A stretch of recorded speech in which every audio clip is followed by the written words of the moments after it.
Hey artists, welcome to the new year of Mixed Media Menagerie. We are so excited to bring you a new challenge, a new color, a guest artist every month, a new journal, and speaking of, our February Menagerie is sponsored by Peacecraft Love. Anna is giving away one of the mini kits, so hop over to Instagram to find out how to win one. This is our new journal and an amazing little mini kit to go along with our first challenge of 3 things using a palette knife, wax seal, and stitching.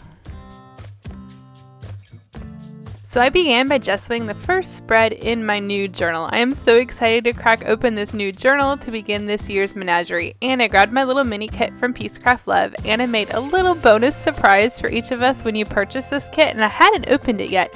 So I'm opening it first here on camera to maybe find a couple things to use in my layout for this month. So many fun little things. I can't wait to see what you also get in your little kit of surprises from Anna. And oh my gosh, Anna, thank you so much for this little stitched pocket. You did not even know what our February challenge was going to be, and this is going to save me from doing some stitching this month.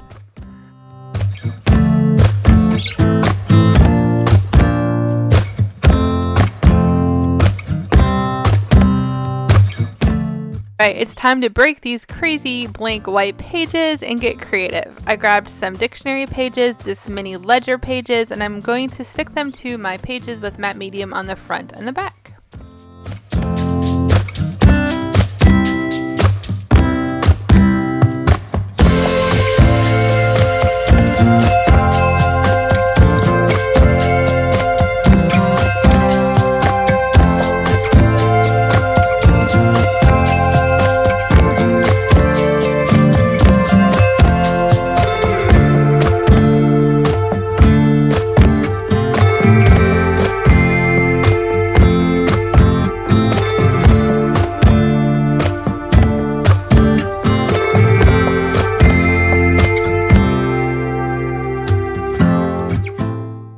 So a couple months ago, I discovered that this old dictionary I have crumples so well. The pages just literally kind of fall apart in my hands when I crumple them up. I'm probably not the first artist to ever have done this, but I am so enjoying adding these little crumpled pages, pieces of pages on my in my art journaling spreads. I find that I love the randomness, and I love how they layer up and create a lot of texture on the pages. And then when you add mediums to them, they kind of like mix and mingle in the crevices, and it turns out so cool. I just add a ton of matte medium all over in my little piles, and I spread them randomly on my pages. This is just that first fun layer of background in mixed media where you can kind of look between the layers and see what's there, but not really. And so this really adds to my fun reason I love mixed media. All the amazing layers of ephemera and mediums and craziness that you create. Every layer just adds to what you're creating.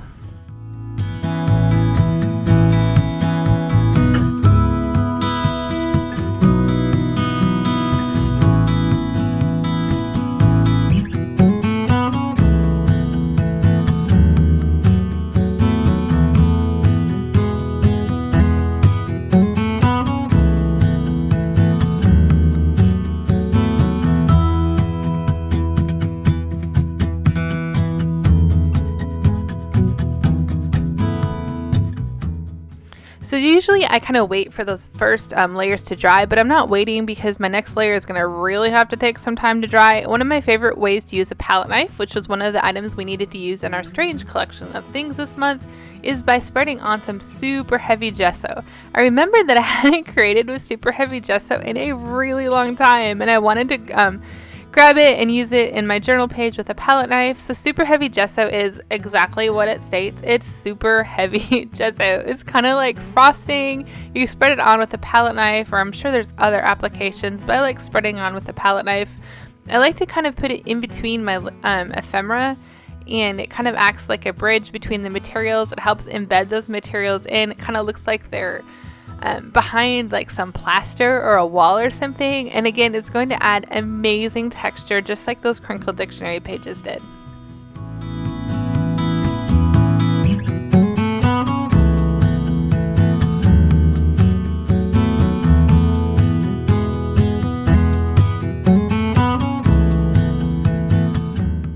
So since super heavy gesso is super heavy and thick, it's basically not see-through at all, and I'm wanting to create kind of a softened bridge, so to speak, between that super heavy gesso and my ephemera. So I watered down some regular gesso, and I'm just applying this randomly throughout to kind of just soften the edges of those papers a little bit and add a little bit more interest. I love the way gesso looks on old papers, so I'm just kind of creating that look, and again softening the layers and making this just look a little less random, maybe trying to make it come together as a whole here.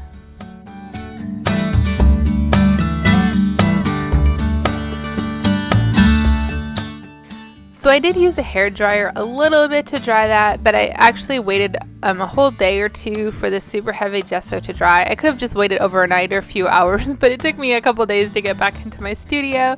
And so now that super heavy gesso is completely dry, and now I'm going to add some of my first layers of color, so to speak. I guess this really isn't a color to my background. One of the items included in the mini kit from Peacecraft Love is this Lyra graphite crayon, and I'm using it to add some of my first layers of interest in my background layers to kind of bring out that texture a little bit, make my pages not so stark and white, and begin the process of my brain figuring out how I'm going to create on these pages. I kind of have a mood in mind and kind of what I want to create. I'm thinking kind of not super Valentine's-y, but I've got this February red color in my brain and kind of like a bleeding heart kind of look, kind of like, I don't know, gothic and red is kind of what's going on in my brain. So let's see where this goes.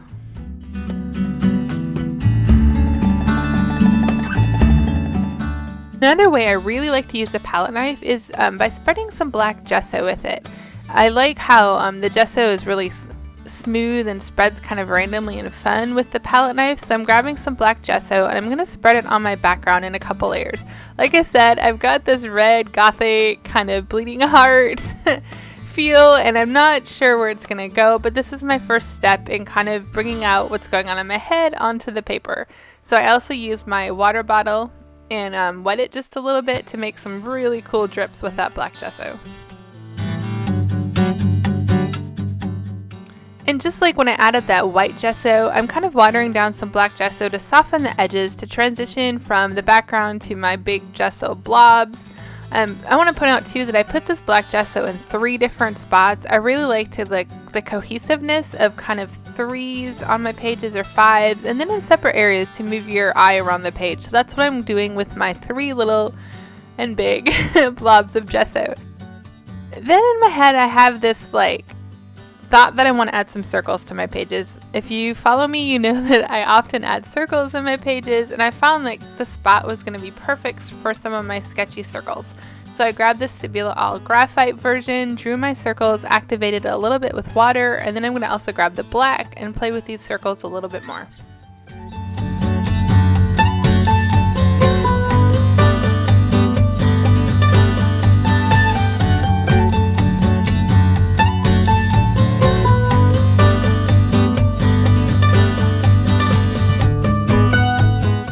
And I'm going to just tighten up those circles a little bit, allow them to dry, and I'm going to grab the reds. Like I said, I had a red in mind. I wasn't sure which red I wanted to use, so I grabbed 4 different ones from Golden. I'm going to test out one a little bit and see what I think. I also grabbed my walnut ink.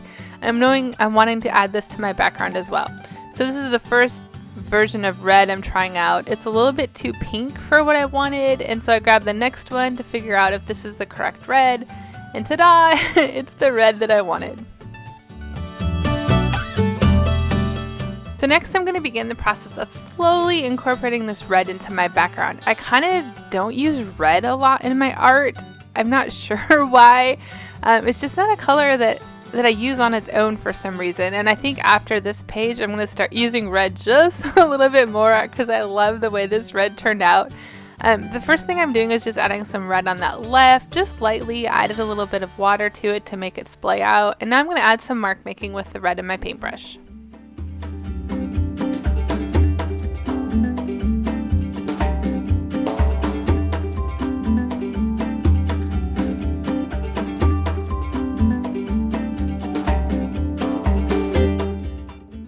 And now I'm just letting a little intuition and maybe some random luck kick in. Again, wanting to make your eye move throughout the page and adding the red in just a few spots as I think that, I'm thinking through where I want this red to be, how I want it to look, and just little pops of it to move your eye and not have too much red on that page, but have enough that it makes an impact.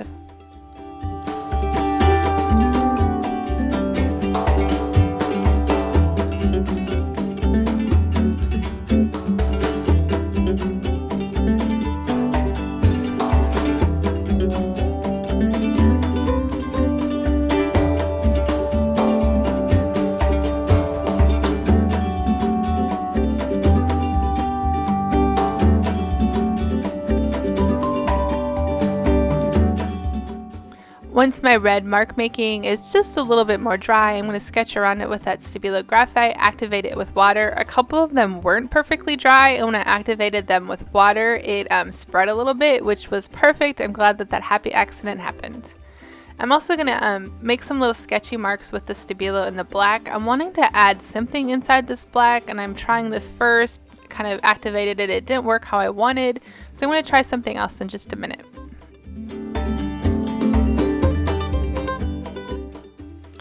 Now I'm just doing a little bit of journaling in that black with that pencil. That added the little bit of interest I wanted into the black, so it didn't look just like a black blob, but when you looked into it more, you see a little something there and wonder what it is. Then I grabbed my fine line bottle. I recently made a video of what's inside my fine line bottle, and I'll activate that. I will tag that below and put it up in the iCard if you want to see an instructional video of how to fill your fine liner. I'm just using it to make some little sketchy marks here to add a little bit more interest to my background.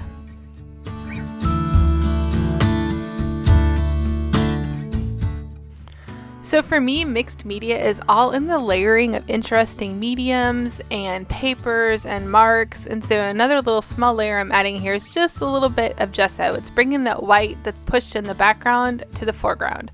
Now I'm going to grab my Daniel Smith walnut ink and add that to the background. So I love how this looks, and I could have left it here. And so many times as I rewatched this back and edited the video, I'm like, oh, I should have stopped here. Oh, I shouldn't have added it. But I love the end result, but it's so fun to see as you're rewatching what you create, how many times you could have just stopped and not finished, but it doesn't look finished here to me, even though it looks really cool. And so I've got that warm tone of the papers in the background, and I've got the cool black and gray and the warm red, and so there's kind of like a stark contrast between the two, so I'm wanting to kind of bring them together by adding a darker warm. I have got the really light warm brown tone and wanting a little darker brown tone, so adding this walnut ink is kind of going to warm up the background for me and kind of help bring that really dark black and that lighter red together. It's acting kind of like a mid-tone here.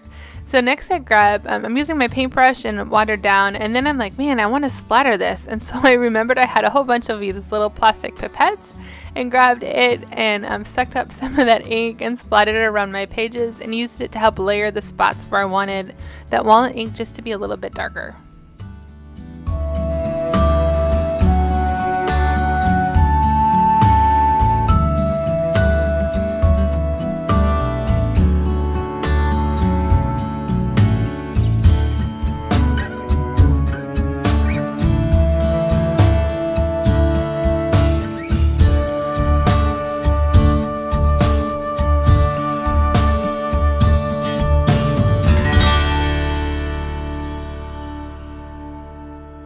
And once that walnut ink is dry, I'm going to start working on my little pocket. And I had included that stitched pocket into the ephemera packet from Piececraft Love in that mini kit. And I'm looking at it, and it's really covering way too much of my page. So I'm going to snip off just a little bit of that stitched part to use in my little collage that I'm going to create on the front of my pages.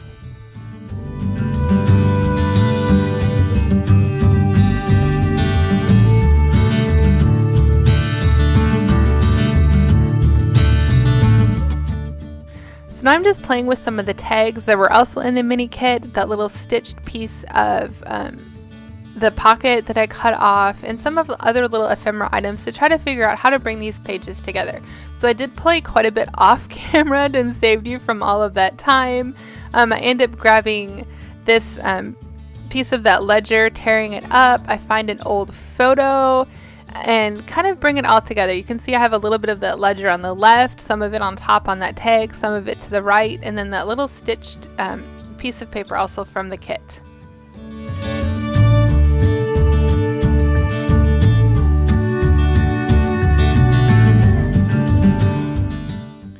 I'm using some matte medium and some of Dina Wakley's heavy gel medium to secure all these little items to my front of my journal pages.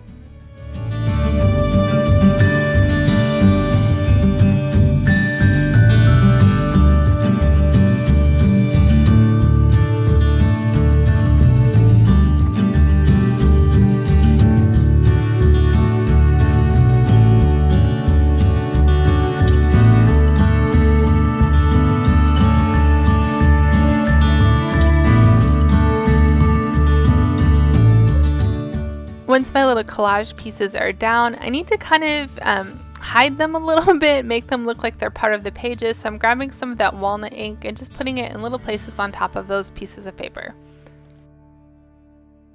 So we're only using 3 items this year instead of like 100 that we used last year. I've used the palette knife, I've used stitching, and our next item was wax seals. So I'm grabbing my little wax seal equipment here. I recently did a little video with Craftsspire, I think that's how you say it, Craftsspire. I'll put, link that all below. Some of these items they sent me as part of the video, and then I ended up buying a new wax seal stamper to use on this page, but I'll have all that information also linked below. I've used wax seals a few times on these pages in my journaling, and they're so much fun to use. As I was waiting for my wax to dry here, I decided that my tag needed just a little bit of black to blend that into that black area, so I'm adding some little black to the front of my journal page as well. So my little wax beads are melted. I'm making the little puddle on the page to put my little stamper on top, and I'm excited for you to see what it stamps.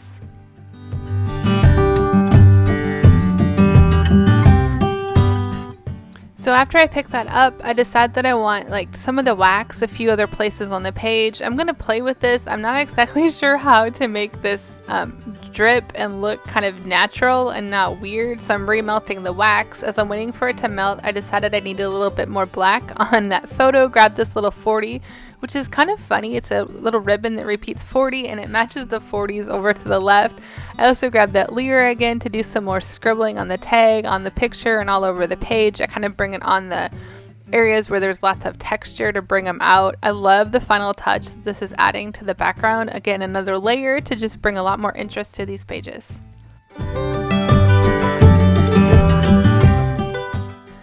I added another little piece of wax to my pot and I'm waiting for that to melt, and while I do, I'm going to add some little words to this photo that says she was herself. These are the Tim Holtz clipping stickers. I love using them as little messages on my pages. I'm going to add this to the photo and secure it with a little matte medium.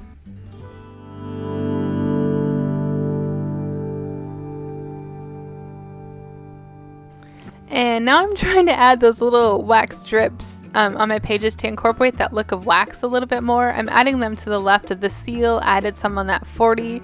I spilled some of the wax on that little spoon and I'm gonna like play with it a little bit. I think I don't have that on camera here, but I put some of it on the tag and some of it over to the 40 on the left.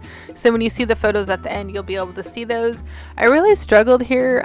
My room was cold, so the wax kind of like didn't stay melty and I had some trouble. I ended up using the hotness of the spoon to kind of smooth out that wax, and then I grabbed an X-Acto knife to peel some of the extra wax that I didn't like away.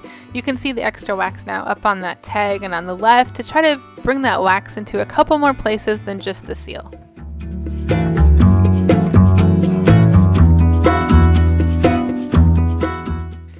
And with a little bit more finagling and melting there, these pages are coming together and I'm going to call it finished.